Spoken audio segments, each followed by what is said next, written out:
Halo Sobat Mata Militer Ngapak.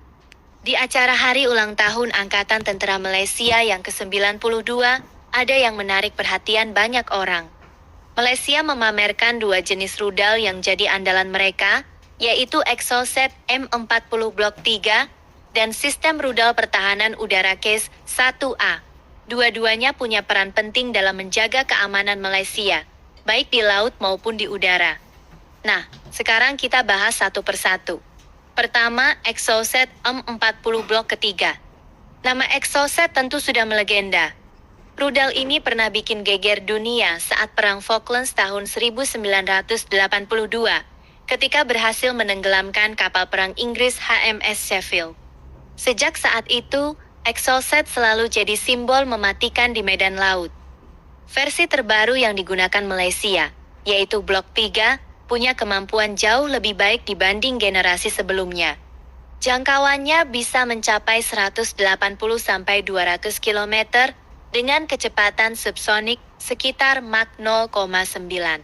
Keunggulannya ada pada profil terbangnya yang sangat rendah di atas permukaan laut atau yang disebut sea skimming. Dengan cara ini, radar musuh akan kesulitan mendeteksi kehadirannya sampai rudal benar-benar sudah mendekat ke kapal lawan. Exocet juga fleksibel. Bisa diluncurkan dari kapal perang, kendaraan peluncur di darat, bahkan dari pesawat. Tidak heran kalau Malaysia masih mengandalkan rudal ini untuk menghadapi potensi ancaman di kawasan strategis, terutama Laut Cina Selatan. Lanjut kita bahas rudal kedua, yaitu Case 1A. Berbeda dengan Exocet yang menyerang kapal permukaan, Case 1A adalah sistem pertahanan udara jarak menengah buatan Tiongkok. Tugas utamanya adalah menembak jatuh pesawat tempur, drone, atau bahkan rudal jelajah yang mencoba masuk ke wilayah udara Malaysia. Case 1A punya jangkauan sekitar 50 km dengan ketinggian intersepsi hingga 20 km. Secara desain, sistem ini mirip dengan rudal SAM S-300 buatan Rusia, tapi tentunya dengan teknologi Tiongkok yang lebih sederhana. Sistem ini cocok dipakai untuk melindungi pangkalan udara, kota penting, atau infrastruktur vital dari ancaman serangan udara. Sekarang mari kita bandingkan dengan Indonesia. Untuk rudal anti kapal, Indonesia juga punya Exocet, bahkan versi terbaru Blok 3 sama seperti Malaysia. Tapi Indonesia kini sudah melangkah lebih jauh dengan menambah rudal Atmaca buatan Turki. Atmaca punya jangkauan lebih panjang, bisa mencapai 220 km, dan dilengkapi sistem navigasi serta pemandu target yang lebih modern. Bahkan Atmaca bisa melakukan update target di tengah jalan setelah ditembakkan.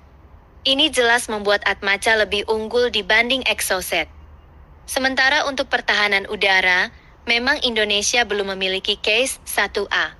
Tapi kita punya pendekatan berbeda, yaitu pertahanan udara berlapis.